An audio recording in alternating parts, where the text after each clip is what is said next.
What's up, everybody? This is Seth Parnell, the minister of the Portia Church of Christ, and this is episode 89 of the Midweek Bible Study.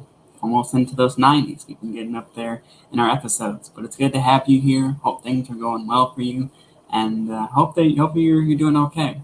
We got a lot of ice on the ground here in Jonesboro, and I imagine in Portia as well. It's a pretty wintry day, if you want to put it that way. A lot of people have been staying home. I think some of the schools have been closed, and so it's been an interesting day as far as weather-wise. It's a pretty day if you go out and look at it and see all the ice, glimmering. It's a pretty sight, but it causes a lot of problems as far as getting around everywhere, and so we don't want it to stay too long. But it's maybe good to see it for just a little bit, but. So glad that you're here. Hope that you're doing well. Hope everything's going your way. We always want to remind you that we have that you can submit your questions. You can submit suggestions for future episodes. You can ask you for clarification, or you can you can contact us in any of those ways. Feel free to do that. We want to hear from you. We want to hear what you have to say, and so. Hope you know that whether it's something from this episode or maybe a past episode, or maybe you have something you'd like for us to cover in the future, let us know. Let us know what you think. We would love to hear. We also want to always extend an invitation to the Portia Church of Christ. We are located at 307 South Jackson Street in Portia, Arkansas, and we would always invite you to come see us sometime. Right now, we are meeting on Sunday mornings at 10 o'clock and 11 o'clock for Bible class and worship service. And on Sunday nights and Wednesday nights, we meet at 6 o'clock. And so whether it's for Bible class or whether it's for a worship service or a Wednesday night get-together, if you're in the area at that time, we hope you would come see us. We would love to see you, love to worship with you and visit with you. And ultimately, you'll praise God and have be able to connect with your brothers and sisters. It's always a good thing. It's always a wonderful thing when you can see your brothers and sisters in Christ. But before we get started, there's a couple of things that are coming up in our area. The first is that there is a area-wide singing that is coming up. I believe it's in O'Kane, starting this Saturday, and so it's going to be starting at 6 o'clock. And so if you're willing and able, and you want to get out and do some singing, you haven't had those in a long time, then put that on your calendar. Be sure you can go and check that out. Also, on February 11th, there is going to be a debate here in Jonesboro, and a debate concerning us. It's really concerning salvation. It's concerning what we do in order to obtain salvation. Brock Kendall from the Harrisburg Church of Christ is going to be debating Jeremiah Nordier. He's also he's a denominational preacher here in Jonesboro, I believe. And so if you've never seen a debate before, if you've never seen that type of event, then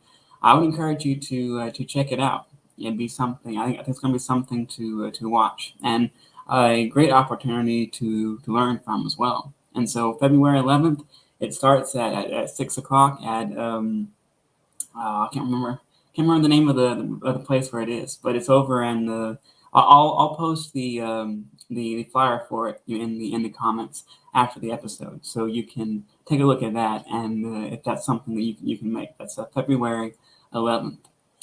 But with that all said, we have a couple of people here that are with us tonight. We got Dave Lawrence. He is here. Hope you're doing good. Hope things are going good your way.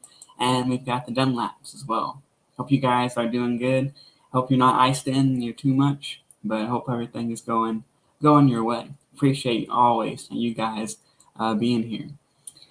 But tonight we're going to take a short look at Judges, chapter 9, at an interesting story that we find. Judges is one of those books where you have a lot of these short kind of interesting stories that are put in there that sometimes kind of get hidden among the more well-known stories. We know the stories of Deborah, and last week we took a look at Samson. Everyone knows the story of Samson. He's probably the most famous story that comes out of the book of Judges. There's some of those things we know. Ehud and Gideon, we know about those people and how they delivered the people of God. They delivered Israel from their oppression and was able to bring them back to a sense of independence, bring them back to a sense of where they could stand on their own 2 feet and serve God in the way that they could, or in the way that they should be able to. And so these are people who did some well things, but like I said, Judges is filled with a lot of those little stories that are fit in there. And one of those stories comes right after the account of Gideon, and it recalls the story of a man by the name of Abimelech. And this is a man who chapter 9 of Judges is completely dedicated to. His story starts at the beginning of chapter 9 and it ends at the end of chapter 9. And we're not going to read the whole thing for reasons of brevity here tonight, but it's an interesting read if you take a look at it. And he was someone, sometimes we think of, when we think of the kings, we think of Solomon, we think of, David, we think of, Joash, and we think of Jotham and Hezekiah and all those people who were kings during the era of the kings. And sometimes we refer to Saul as the first king, because in those line of kings, he was the first king. He was the one who was anointed by Samuel. He was the one who was put in place when Israel came to Samuel and said, we want a king. We want a king to lead us in the battle, to rule over us. That's what we want. And so in the end, Saul was appointed to that position. But he was actually, technically, he was not the first king to be over Israel, because this man, Abimelech, would come well before him. His story takes place right after the story of Gideon. If you remember the story of Gideon, he was someone who was a judge, and he rose up against the Midianites. The Midianites were people who oppressed Israel. They were pretty heavy-handed in their approach. They kept Israel in poverty. They'd take away their riches, take away their produce. They'd only leave them enough to barely get by with.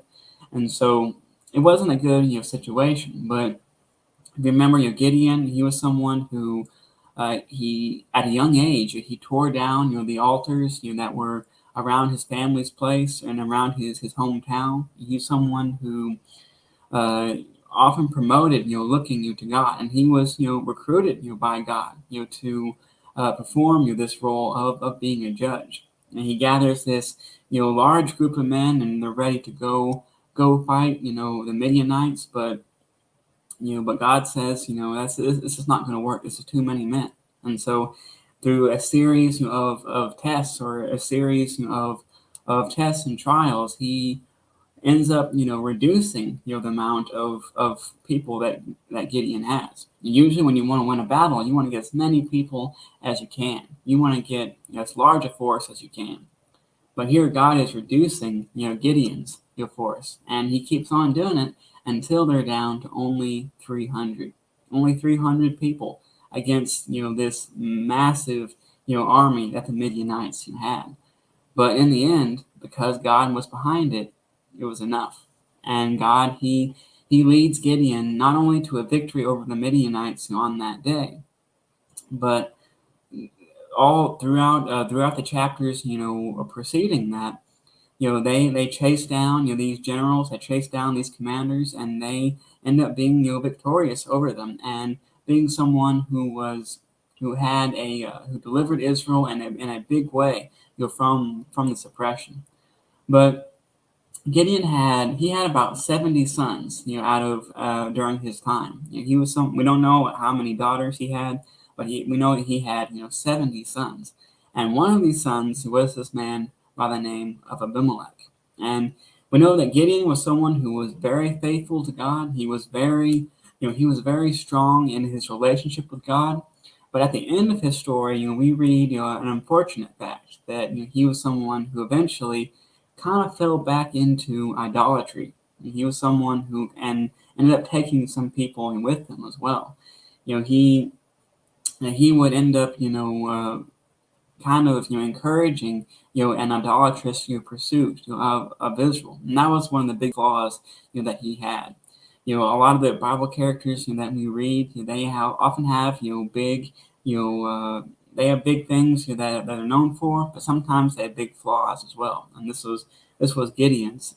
This was his big flaw, that he, in the end, he kind of forsook God, and he kind of encouraged them to chase after idolatry. But Abimelech's story, he starts in Judges chapter 9, and so you can see what he is going to be about, and how he is going to go about throughout this this story. He's someone who has ambition. He's someone who has a lot going for him, but he was someone who would he would funnel that energy that he had, that ambition that he had, in the wrong way, and would end up being very self-destructive in what he did. But starting here in chapter 9, it says, "Now Abimelech, the son of Jerubbaal, which is Gideon, it's another name for Gideon, he went to Shechem, to his mother's kinsfolk, and said to them and to the whole clan of his mother's family, Say in the hearing of all the lords of Shechem, which is better for you, that all 70 of the sons of Jerubbaal rule over you, or that one rule over you? Remember also that I am your bone and your flesh." And so his mother kinfolk spoke all these words on his behalf in the hearing of all the lords of Shechem, and their hearts inclined to follow Abimelech. And they said, "He is our brother." And they gave him 70 pieces of silver out of the temple of Baal-berith, with which Abimelech hired worthless and reckless fellows who followed him.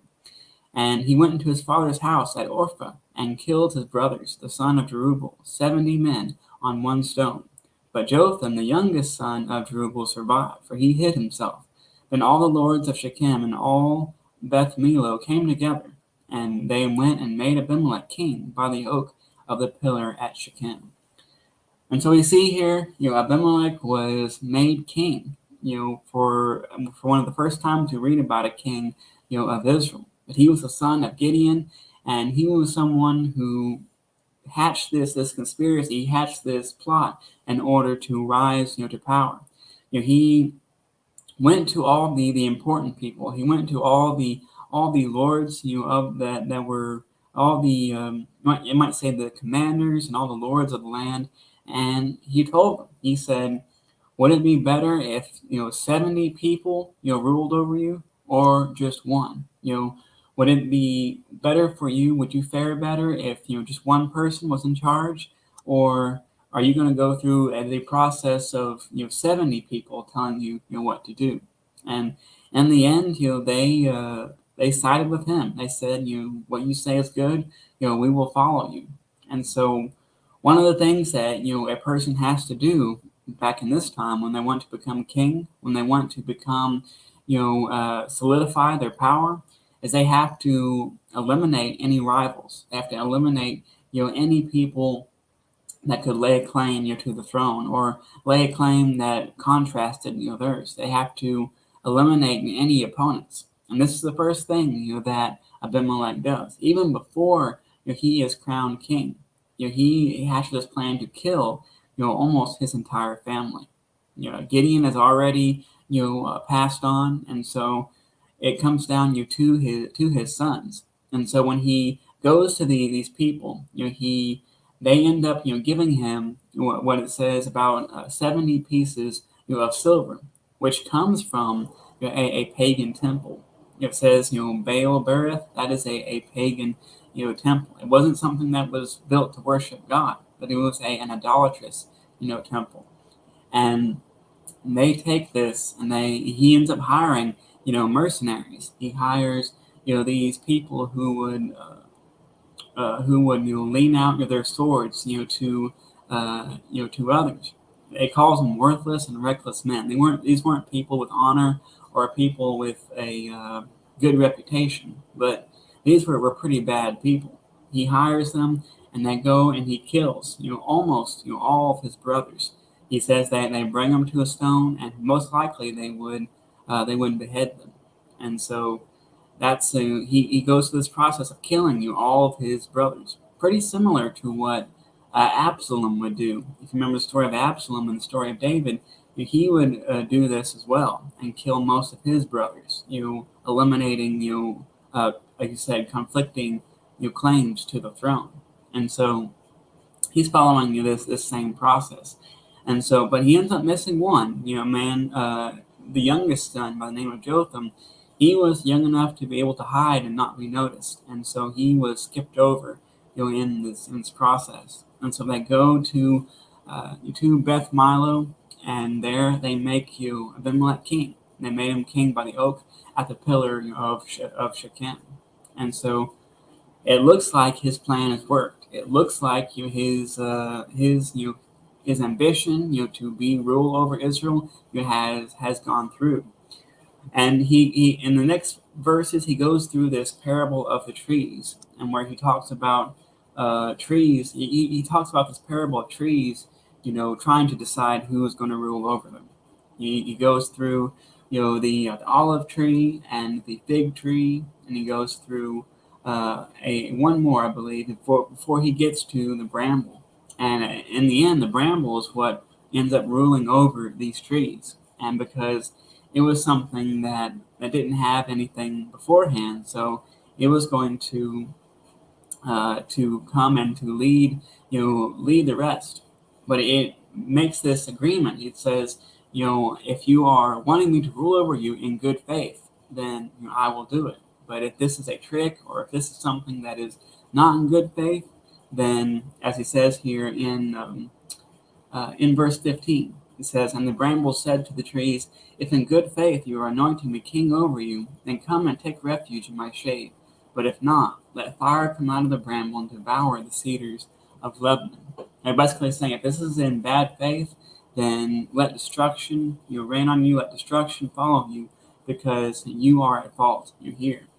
And so he tells you this parable of the trees. But then he gets down to and he kind of explains the parable in the verses that are followed. But as we can see, as you might know, he was someone who didn't end up being a very good ruler. But it's in verse 22, it says that Abimelech ruled over Israel for 3 years. For 3 years, he was a king of the land. But God would not forget about his treachery, his murderous spirit. He would not forget about what he did to his brothers, and this would come back to haunt him. It's good to have Ted Knight here. Hope you're doing well. Hope things are going good for you. It's always good to see you here with us tonight. Good. I hope things are going good out your way. But he rules over this land for 3 years. But then God said, verse 23, it says, God sent an evil spirit between Abimelech and the lords of Shechem. And the lords of Shechem dealt treacherously with Abimelech.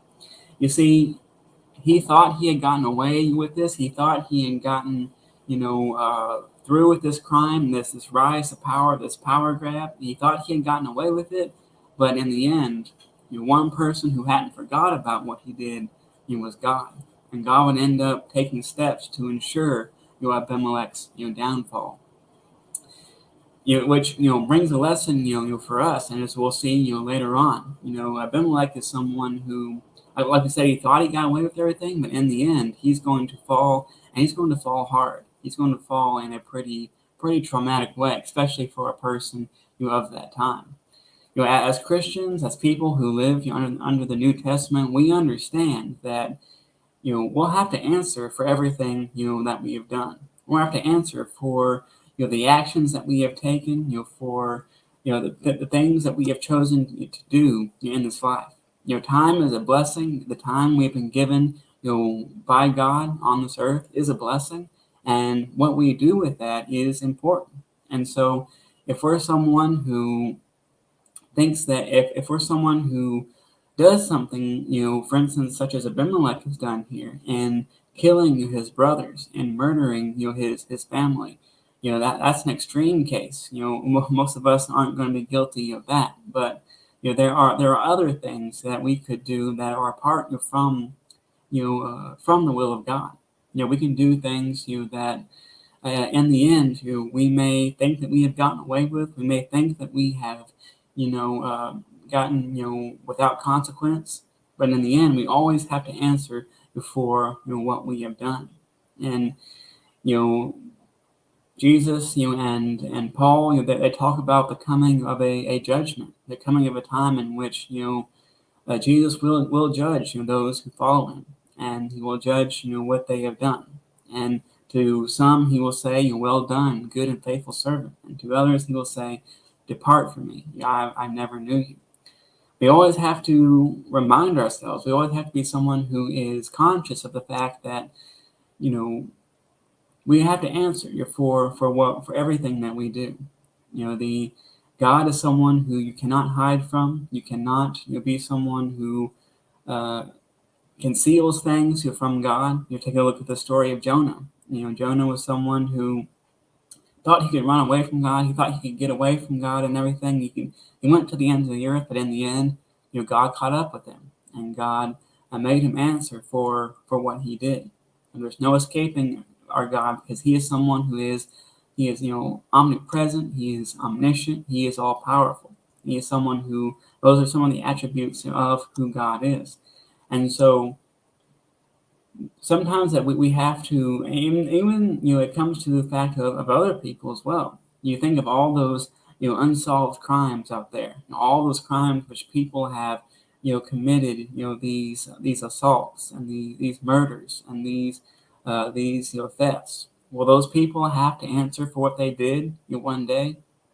Well, they will. They will one day have to answer for for what they have done. And so that's something that we know it is going to happen. So we need to be prepared for it. Abimelech, didn't keep this in mind. He thought that everything was going to be, scot-free. But in the end, we know it was not to be the case. And so God kind of sets him at odds between these lords of Shechem, and they end up starting to go after each other and start to conflict with each other, to the point to where Abimelech has to start fighting them as well. And we'll see in a couple of instances he fights them, and in verses 26 and following, we find where he fights with this man by the name of Gaal, or Gaal, however you want to pronounce that, the son of Ebed. He ends up attacking his city, and he ends up killing him and chasing him down. He was someone who ended up taking them and causing a lot of bloodshed. Abimelech was a cruel man when it came to this. He was not afraid to kill somebody who defied him, and which furthered his case, that the case that God had against him. But then you look down to verses, this continues down to, I believe it is, it goes down to verse 45, and when it says Abimelech, he fought against the city all that day, and he took the city, and he killed the people that were in it, and he razed the city, and sowed it with salt. So he didn't just, take them over. He busted in the place. He killed everybody. He razed, the city, and he ended up sowing it with salt. And what that meant was that nothing could grow there. A lot of the wealth of the city was built around agriculture, around having enough food in order to survive a winter, in order to survive bad times. Having a lot of food was considered to be wealthy. And so if you can't grow anything, if you can't grow anything in that surrounding area because it was sowed with salt, then no one's going to want to live there. No one's going to want to live in a city in which you can't grow the food that you need. And so when rulers did this, and the Romans did this as well, they wanted to ensure that people didn't inhabit this city again, or at least it wouldn't be inhabited by a large population, because it couldn't support that. And so Abimelech is trying to make an example of what happens when people defy him, and what happens when they do this sort of thing. And so he chases down the lords of Shechem, and they end up coming to a tower. And if you look at verse 49, it says, "So every one of the troops cut down a bundle, and following Abimelech, put it against the stronghold, and they set the stronghold on fire over them, so that all the people of the tower of Shechem also died, about 1,000 men and women." He chases these lords to this tower, where he ends up burning it to the ground and killing over 1,000 people. In this case, this man, the trail of bloodshed for this man continues as he is going through and is trying to secure his position as king. But then we finally get to the part to where things really catch up to him. The kingdom is already slipping out of his hands. People are rebelling against him, and things are not going his way. When it ultimately catches up to him with the final verses here in chapter 9. It's good to have Nancy here. Hope you are doing well. It's good to have you here with us tonight. Glad you were able to make it. But if you look at verses 50 and following, and this is what it records the demise of Abimelech. It says, "Then Abimelech went to Thebez, or Thebes, however you want to pronounce that, and he camped against Thebes and took it. And there was a strong tower within the city, and all the men and women and all the lords of the city fled to it and shut themselves in. And they went to the roof of the tower. And Abimelech came to the tower and fought against it, and came near to the entrance of the tower to burn it with fire, just like he did last time. But a certain woman threw an upper millstone on Abimelech's head and crushed his skull. Immediately he called to the young man who carried his armor and said to him, 'Draw your sword and kill me, so people will not say about me, a woman killed him.' And so the young man thrust him through, and he died. When the Israelites saw that Abimelech was dead, they all went home. And thus God repaid Abimelech for the crime he committed against his father in killing his 70 brothers. And God also made all the wickedness of the people of Shechem fall back on their heads, and on them came the curse of Jotham, son of Jerubbaal." And so the demise of this man it's pretty special to read. He is someone who is continuing to try to get that iron fist on his kingdom when he comes to another tower, and he's going to burn this tower just like he did last time, and when he burned 1,000 people, and he's putting the kind of the brush against it so that it will burn. And this woman comes out, and she throws a millstone down from the top of the tower, and it ends up cracking him on the head to the point to where he knew he was going to die. You think of other women in the Bible who used unusual things in order to kill someone. You think of the story of Deborah and how that story ended. How the woman took a tent peg and ended up killing the general of the opposing army. Some of the women were pretty vicious during this time. And this woman she took a millstone and ended up doing Abimelech in that way. And he saw this as a dishonor, and so he asked his armor bearer to kill him, to try to protect his reputation. That was the one thing that he was concerned with. But I don't think it helped anyway, because his reputation was already, by his own actions, it was already not very good. And so his rule is brought to an end, and it says that once he was dead, everyone went home. There wasn't any thought of who to put in place behind him, or to put his child on the throne. None of that was considered. It said that everyone went home, and they went back to the time of the judges. And it says at the end, it says that God, he repaid Abimelech for the crime he committed against his father, for killing his 70 brothers. Like we talked about before, he was someone who ended up facing his consequences, even though he thought he got away with it. It was something that he had to face, and in the end, God repaid him for what he did. But not only him, but if you look at the bottom of this verse as well, it says that not only was it Abimelech that was repaid, but also these lords of Shechem who assisted him, in this evil doing. It wasn't just the one who did it, but also the people who helped him as well. I think there's a lesson in that, as well for us. Not only do we need to keep ourselves from evil, but we also need to keep ourselves from encouraging and enabling someone else, to commit sin or to fall into temptation or to, commit any type of evil. Because sometimes it's easy to maybe unintentionally or intentionally encourage someone to do something that we know is against God's law. That's against it's detrimental to their faith. It's detrimental to their spiritual state. Not only those who do evil, but also those who assist in evil will also be judged as well.